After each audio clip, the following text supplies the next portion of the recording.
Hello, glad you could join me. In this video, we will revisit our old friend Essence of Thought, or St Ethel as he's become known as, the defender of the faith and all things trans. You might recall I did a video where I presented the arguments made by King Crocoduck against Essence of Thought's position on the treatment of transgender children, an argument that Essence of Thought had decided to delete from his comment section, presumably to insulate his subscribers from Crocoduck's heresies and thus maintain the carefully curated intellectual purity of his followers. I recently checked out Essence of Thought's channel and found that he had made 2 more videos related to this particular issue. The first was in relation to the Lunar case, and the second video related to the John Joan case, now often referred to as the David Reimer case. If you remember, the David Reimer case was presented in my video Tears for Trans Part 2, where I offered a potted history of the development of the transgender phenomena and profiled some of the main players involved. Now, I won't be doing a detailed timeline, but we will be taking a trip down memory lane as I develop my critique of Essence of Thought's argument.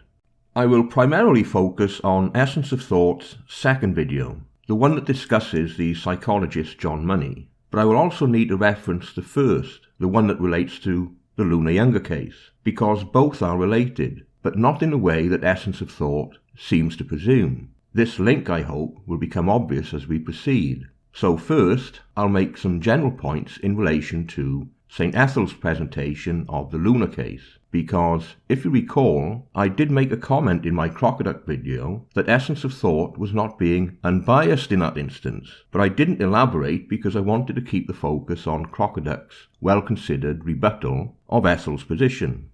So, the Lunar case first. Briefly, this refers to an ongoing legal battle between divorced parents in the US. The legal conflict revolves around the transitioning of a boy who is in the custody of his mother. The father is bitterly opposed to the transition and is seeking an injunction to assert his right to prevent any surgical interventions that might be considered by the mother as appropriate. This is a highly contentious case, and misinformation abounds. If you watch Ethel's video on that case, there is little doubt that Ethel regards the father as an abusive parent, and he is not shy in making this perfectly clear throughout the video. But this issue has been raised and dismissed in court proceedings. If we look at the transcripts which Essence read, and we know he's read them because he refers to them in his video, when we look at these transcripts we find that the mother's attorney has in fact conceded that there has been no abuse directed towards a child or the mother by the father. This has been clearly stated in open court and recorded in the transcripts that Ethel has referenced in his video. So the court records clearly state that what the mother considers as abuse is the father's refusal to affirm Lunar's gender. The only evidence of abuse Essence of Thought could muster was a haircut, and even in this, Essence could have been a bit more even-handed because, although the father required the approval of a court representative before getting the boy's haircut, this also applied to the mother. The court required that any style of hair decided on for the child should be gender neutral. This is a matter of public record, something that Ethel seems to have overlooked in all the excitement. The father's abuse, it seems, amounts to inflicting a pixie haircut on his child, which he should have cleared with a court representative before he visited a barber's shop. The fact he did not reflects badly on the father, who was rightly admonished by the judge presiding in these matters. But I think most people would regard the father's actions as ill-advised, perhaps foolish under the circumstances. But that is a long way from being deliberately abusive, at least in my opinion. And at the moment, we only have the mother's assertion in relation to any possible distress that this caused. But of course, we need to pick sides, don't we, Ethel? Before we leave the court, I would like to address the claim made by Ethel that King Crocoduck actively misgenders Lunar in his tweets. This is a nonsense, of course. The records clearly state that Lunar is treated as a girl when at home with the mother, but as a boy while visiting the father and the father's family. The school uses either gender when communicating with the parents, and he is registered at the school as a male. All this, plus the simple fact that the entire legal case revolves around the issue of contested gender, makes Ethel's claim in this direction vacuous at best. It's a nonsense.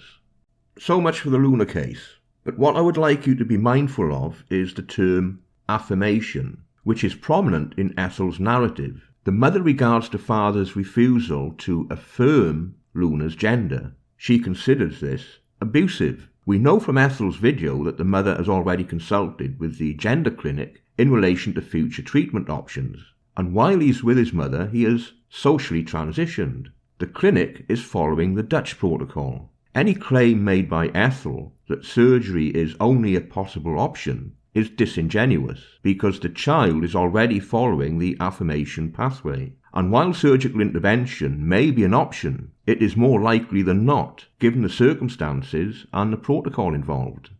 Now we turn to the John Money video. I have to confess that this effort by Ethel confused me somewhat, but as I watched the video, it dawned on me. Ethel was so saturated in the ideology, he was incapable of joining the dots. This single video tells us everything we need to know about the state of Ethel's reasoning. The video starts with the introduction of the Rima case. Now, if you're not familiar with this case, it can be a bit confusing because earlier papers referred to it as the John Jones case because of patient anonymity. Later, when the facts emerged, the real name of the patient became known, and thereafter, most articles and publications referred to it as the David Reimer case. So, the John Jones and David Reimer are the same case. David Reimer was born in Canada in 1965. He was a twin. His brother's name was Brian. The tragedy begins to unfold when the boys were about 7 months old, when at that time they were both diagnosed with phimosis. Now, Ethel launches into a lot of detail and a somewhat tortured explanation of phimosis, a condition which we are informed by Ethel can affect infants who have a phallus. Clinicians usually refer to these patients as males. The gendered term for these infants is boy. Phimosis, then, primarily affects boys. It's quite common. Nearly all male infants have phimosis. It just means that the foreskin can't be retracted, usually because the foreskin is still attached to the glands of the penis, and it takes a while to separate naturally. A surgical intervention implies that this normal condition was causing an issue. Perhaps it was affecting the evacuation of the bladder or obstructing the flow of urine, or maybe causing some discomfort. I'm only guessing here, as I've never seen an explanation of the exact reason for that particular operation. What we do know, however, is that the clinical intervention went seriously wrong. The surgeon who operated on David severely damaged his genitals while performing the circumcision. Why the clinician was performing this procedure, rather than following a less invasive protocol, is unclear. Regardless of why and how, the one thing that is certain is that the damage was done. One can only imagine the distress caused by this dreadful event. Obviously, David's parents did not proceed with the same intervention for his brother. Desperate for some sort of resolution, David's parents took him to Johns Hopkins Hospital, and that is when John Money became part of the tragedy. Enter stage left, Dr. John Money, who at that time was establishing a reputation for himself and for his hypothesis about gender. While the originality of his work might be questioned, his role in relation to advocacy makes him a key player in events. John Money was a psychologist who founded the Gender Identity Clinic at Johns Hopkins. Money was an influential advocate in the public sphere that gender is learned rather than innate. His clinical observations showed, he claimed, that children acquire the gender they were raised in, even when it's incongruent with their natal sex. The case study he relied on most heavily in his advocacy was, you guessed, the David Reimer case, which ticked all the boxes. David was a twin who was surgically reassigned and raised as a female. This intervention by Money was always presented as an unmitigated success in almost every regard, despite indications to the contrary.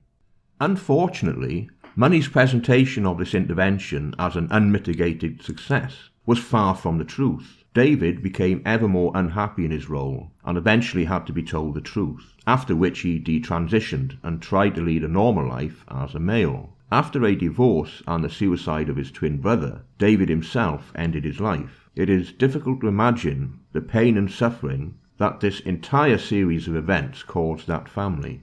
In his video, Ethel is rightly scathing in his condemnation of Money and the role he played in David's eventual suicide. But we have several issues that need to be addressed about Ethel's interpretation of events and his apparent failure to join the obvious dots. The first is that his assumption that the Rima case in some way supports his narrative on gender issues is demonstrably wrong. That would only be the case if Money's hypothesis was proven to be correct. And as Ethel has spent his entire video quite rightly criticising Money's intervention, that is most definitely not the case, is it? David Reimer was biologically male, and the entire tragedy revolves around the simple fact that his natal sex could not be overwritten even with intense clinical intervention. David Reimer, if used as an example, is that natal sex, at least in this instance, prevailed over nurture. We can take whatever lessons we like from this whole sorry affair, but the facts are what they are. So, in my opinion, that assumption is incorrect, but that is not Essence of Thought's most serious misstep in these videos. His most fundamental error is his failure to connect the work of John Money to his own ideological position. If we look at when Money established his gender clinic at Johns Hopkins Hospital, there were three main players in the gender controversy, not just Money. These individuals I have heard described as the Three Musketeers, which is a good way to describe them. Back then we had Kinsey, Benjamin and Money. In my video, T is for Trans Part 2, I do a potted history of the development of the current gender theory, so I won't duplicate it here. But Harry Benjamin, whose advocacy in large part rested on the clinical work of Money and the research of Kinsey, established the Harry Benjamin Foundation. The Harry Benjamin Foundation was probably the main organisation for trans advocacy for decades. Harry Benjamin also advocated the Affirmation pathway based on, yes, you guessed, primarily the clinical work of John Money. Later, the Harry Benjamin Foundation became WPATH, or the World Professional Association for Transgender Health, to use its full title, but mostly you will see the acronym WPATH in publications. WPATH was established as an advocacy organisation. Unfortunately, in the absence of any other established medical institution, it has become the authority in nearly all matters of transgender intervention, and even publishes clinical protocols, which are to be found at the core of nearly every transgender diagnostic and treatment clinic. They basically write the rule book, and the clinics adopt the protocols uncritically. The golden rule is that of affirmation. The Affirmation pathway was established by Benjamin, who could always point to Money's clinical interventions if challenged. The Affirmation pathway is sometimes referred to as the Dutch protocol for historical reasons. The Affirmation pathway has become the de facto standard for treatment. WPATH can be found at the very core of almost every organisation that seeks to support or treat individuals suffering from gender dysphoria, including children. Yet it rests, at least in part, on the discredited work of John Money. Just in case you missed my point here, let me express it another way. Essence of Thought's entire ideological position is based on the research, publications and protocols established by WPATH, which itself was founded by Harry Benjamin, one of the Three Musketeers, Kinsey, the sexologist who was known to refer patients to Benjamin's practice, John Money and his test case David Reimer, and Dr. Harry Benjamin himself, the self-described endocrinologist and sexologist. It is these people who lay the foundation for Essence of Thought's ideological position, which he parrots uncritically. St Ethel mourns the tragedy of David Reimer. He angrily denounces Money, yet he advocates for a treatment protocol that rests on the discredited work of John Money, a man who Ethel himself seems to find abhorrent. So what of Lunar Younger? Well, as far as St Ethel is concerned, he seems content to let John Money decide his fate, and no doubt he would shed a crocodile tear in some future YouTube video if things don't turn out well.